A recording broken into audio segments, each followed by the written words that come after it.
Bueno, inderdaad, un día grande, mi primer día como director oficial. Un reto bastante grande como Tuma, pero sumamente bewust met Tuma também. Mi meestal start mijn carrière na refineria, maar tra hopi eigenaar, primeiro para Shell, depois para PDVSA, e me tra de regio também para como com diferente refineria, adviseren, etc. Dus também é um sector que me toca de base bom. Mas nem me diz, é um reto. Prioridade número tá para nós abrir a refineria e esse é o motivo mais importante tá que nós temos brain drain enorme aqui. Hope gente para o trabalho, nós temos 1.100 gente na fim de 2019, ora per versa vai, atualmente tem 250 gente só, tá manter a refineria aqui vivo. 850 gente para o trabalho, família não tem dificuldade.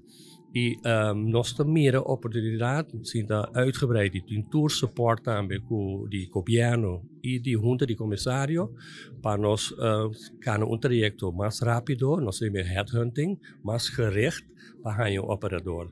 Ja, wanneer we dan sa, o grupo Cork afirma contrato na comissamento aí, para lastimamente ter AW, não a logra de secure fondenang, secure crudo, etc.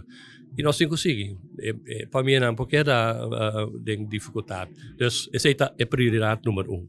Praticamente, nós supervisores que vão continuar com o trabalho, ou tem algo que vai trabalhar diferente? Não, nós vamos continuar, mas com maneira diferente, sim, uma maneira muito mais direta. Nós vamos ao mercado, punta da quem está interessado, etc, etc. Sempre tomando o tempo, alunos. Nós temos 2, 3 candidatos na vista acaba, com nossa vista, nós vai para não.